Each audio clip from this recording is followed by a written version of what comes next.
மாண்புமிகு பேரவைத் தலைவர் அவர்களே, பேசுங்க. மாண்புமிகு பள்ளிக்கல்வித்துறை அமைச்சர் பேசுங்க. ஒரு செய்தி விளம்பரத்துறை அமைச்சர் என்ற முறையில் இந்த மாமன்றத்தில் மதிப்பிற்குரிய எதிர்க்கட்சி தலைவர் அவர்கள் சொன்ன சில செய்திகளுக்கு சில வரி விளக்கங்களை உங்கள் மூலமாக வழங்க விரும்புகிறேன்.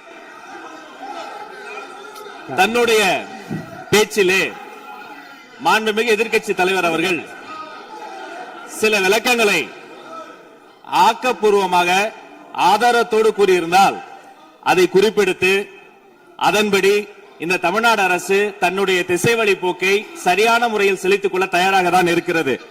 நான் முதல்வன் திட்டத்தை முடக்குவதற்கோ மாற்றுவதற்கோ எங்களுக்கு எந்த திட்டமும் இல்லை. ஆனால் சில விஷயங்களை தெளிவுபடுத்த வேண்டும். 40 நாள் விரதம் முடிப்பது போல 40 நாட்கள் ஆட்சியை இந்த தாவேக அரசு நிறைவு செய்திருக்கிறது. இந்த 40 நாட்களும் பார்த்து விட்டேன், ஏமாற்றம் மட்டும்தான் மிச்சம் என்று அவர் சொன்னார். ஆனால் மக்கள் திமுகவினுடைய 40 நாள் அல்ல 5 ஆண்டுகளையும் பார்த்துவிட்டு அந்த வந்த ஏமாற்றத்தால் தான் இப்படி ஒரு தீர்ப்பை எங்களுக்கு வழங்கி இருக்கிறார்கள். ஆளுநர் மகிழ்ச்சி, அமைச்சர்கள் மகிழ்ச்சி, ஆளுநர் மகிழ்ச்சி என்றெல்லாம் சொன்னார்.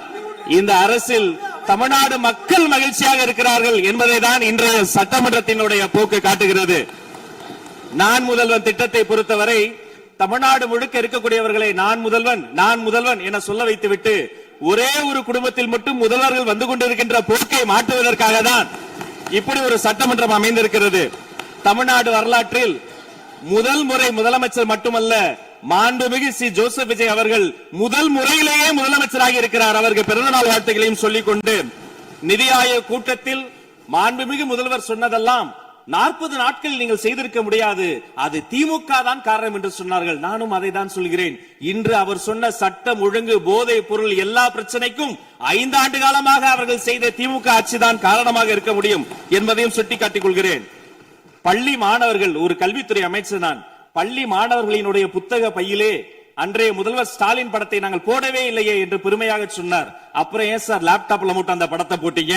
நீங்க லேப்டாப்பில் போட்ட படத்தை எங்கள் மாணவர்கள் திண்ணர் வைத்து அழித்து விட்ட காட்சிகளும் சமூக வலைதளத்தில் பார்த்து கொண்டுதான் இருக்கிறோம். ஒரு வரியில் சொல்லுகிறேன், கோயில் பிரச்சனையை முத்தமிழறிஞர் டாக்டர் கலைஞரினுடைய வசனத்தையே சொல்கிறேன். நாங்கள் கோயில் கூடாது என்று சொல்லவில்லை, கோயில் கொடியவர்களின் கூடாரமாக மாறிவிடக் கூடாது என்றுதான் சொல்லுகிறோம்.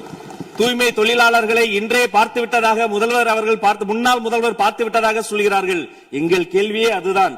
10 நாட்கள் ஒரு வாய் சாப்பிடாமல் உண்ணாநோம்பு இருந்த போது நானும் எனது சகோதரர்கள் அண்ணன் ஆனந்தும் மாதவம் போய் பார்த்தோமே. இன்று தூய்மை தேவதைகளை பார்க்கிற திரு ஸ்டாலின் அவர்கள் அன்னைக்கு ஏன் சார் பார்க்கல? ரிப்பன் மாளிகைக்கு அட்ரஸ் தெரியலையா? எப்படி போக வேண்டும் என்ற பாதை தெரியவில்லையா?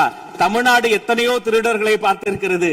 அலிபாபாவும் 40 திருடர்களையும் கூட பார்த்திருப்பீர்கள். அலிபாபாவும் பியூஸ் கேரிய திருடர்களையும் இப்போதுதான் எங்களுடைய மின்சாரத்துறை அமைச்சர் பார்த்துக் கொண்டிருக்கிறார்.